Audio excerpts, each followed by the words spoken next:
I'm going to warn you, Father Kevin and I spent most of the week last week with the presiding bishop at an Evangelism Matters conference, so I may be a little bit more animated than usual today.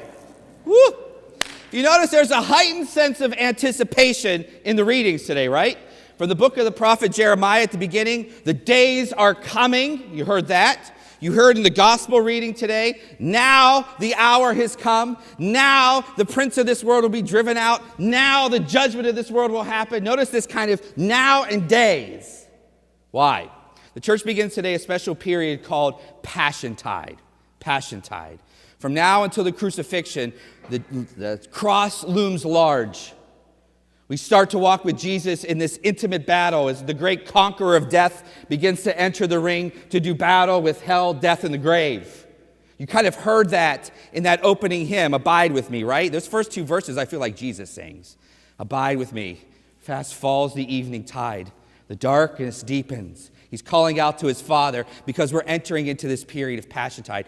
All of Lent is a preparation for this. All of Lent is a preparation for this. In fact, you're going to hear Mother Lynn when she gets up right before the Eucharist and she sings a special prayer called the preface. The church says, Lord, cleanse us and bid us with joy to prepare for the Paschal feast. This is what it's all about. Everything that you've done for Lent is for this time. So how's your Lent coming? Oh. You know, Lent's not just the church's Jenny Craig program. It's not 40 days to give up chocolate and go back to eating them. Our works of mercy, our works of prayer, and deepening our relationship with Jesus and allowing him to transform us is the purpose of Lent. If you notice, the church kind of helps us. Because today we have this beautiful reading from John. Whereas Jesus enters the temple during this period, all of a sudden some Greeks come up. God bless the Greeks. Greeks who were out of the covenant. Greeks who were considered pagans. Greeks who were considered outsiders. And what do they say? We want to see Jesus. We want to see Jesus. Do those words come out of your mouth? I just want to see Jesus. Maybe your Lenten struggles are happening. Maybe you're getting closer to the Lord in prayer. Maybe you're not getting closer to the Lord in prayer.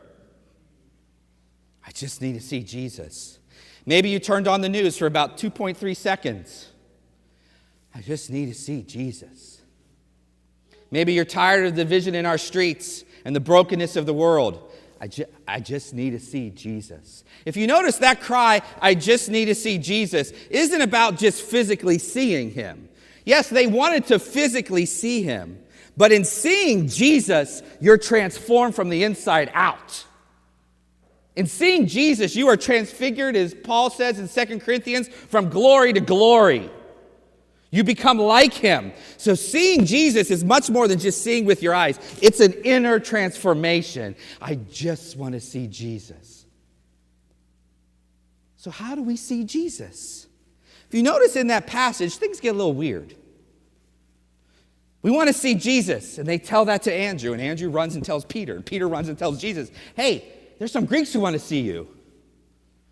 The hour is come.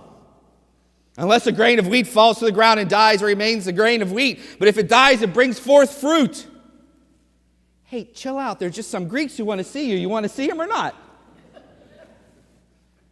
How does he jump from people want to see me to hour? If you notice in that passage, how many times does he say hour?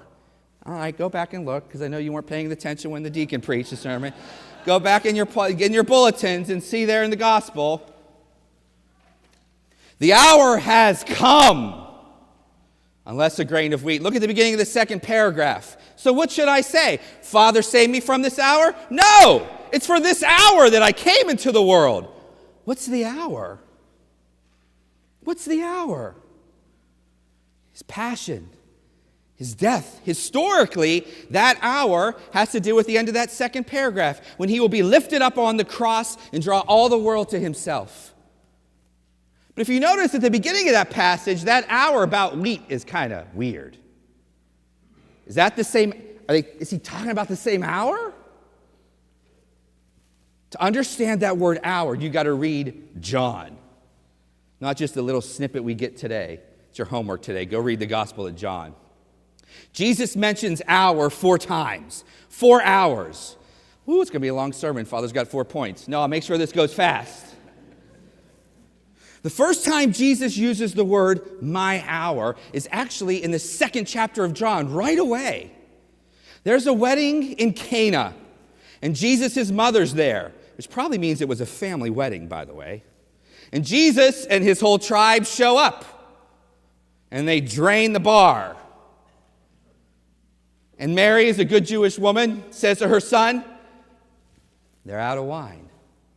And when you read 2 John, Jesus says to her, what's this got to do with us? My hour hasn't come.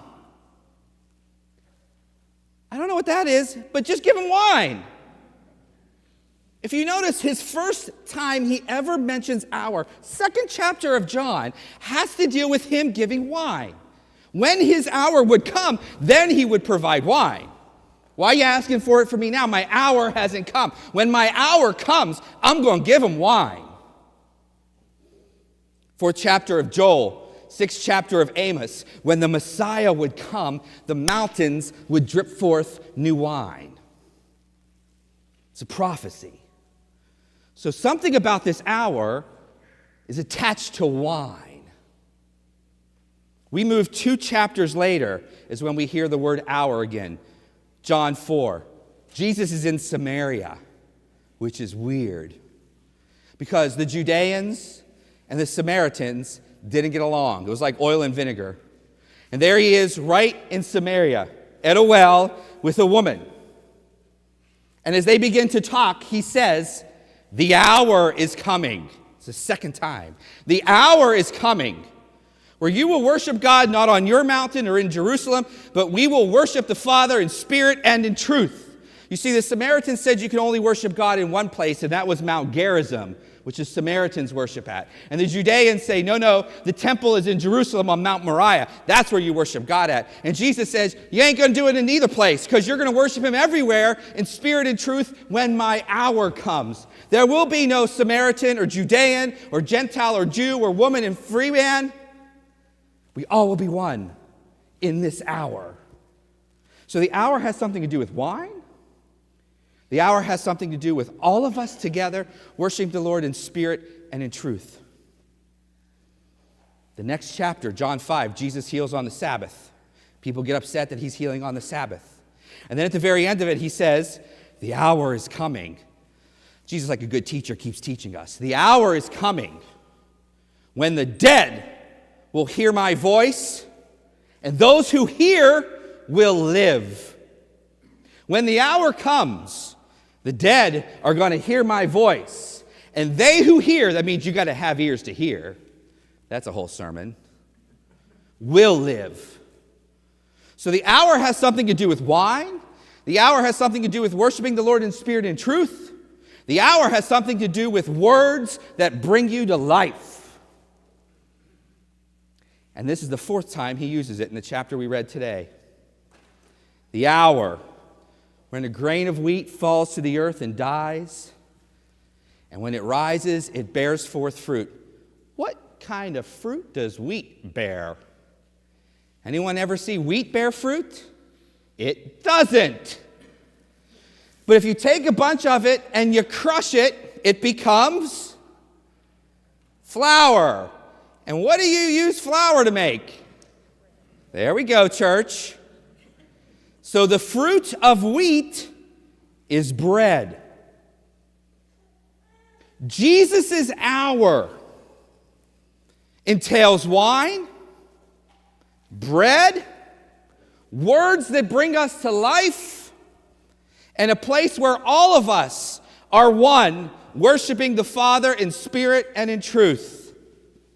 You know any hour that's like that? Sound familiar? Because you're in it. You're in it. You see, there's 2 versions of that hour. There's the historical hour where Jesus lays down his life for us, his passion, death, and resurrection, where he goes to the cross and carries his cross and dies on Calvary and then kicks the gates of hell open and rises from the third day. That's the historical hour. But we receive the fruits of that hour here, when we gather for the Eucharist, where in that hour we can tangibly touch the fruits of his passion, death, and resurrection. Here in a few short minutes, Mother Lynn's going to climb the altar and take bread in her hands. Bread, the fruit of wheat. Wine, which Joel said would flow to the nations when the Messiah would come. And she will take the bread and say, "This is my body, which is given for you." Given for you. This is my blood that is shed for you and for many for the forgiveness of sins. The bread and wine become the body and blood of Christ. It's the same body and blood that died for us on Calvary and that was poured forth from us. It's the hour that he's talking about. And when she says those words, the priest lifts up the host, lifts up the chalice. Because if you notice at the end of that paragraph, when I am lifted up, I will draw everyone to myself. That passage that Deacon Diana read is alive when we celebrate the Eucharist. In the rituals and the words that give us life, those events are now present. You want to see Jesus? See him when the host is raised. You want to see Jesus? See it when the chalice is raised. It's more than just looking, it's transformation. Because when you come up here, you receive his broken body and his poured out blood.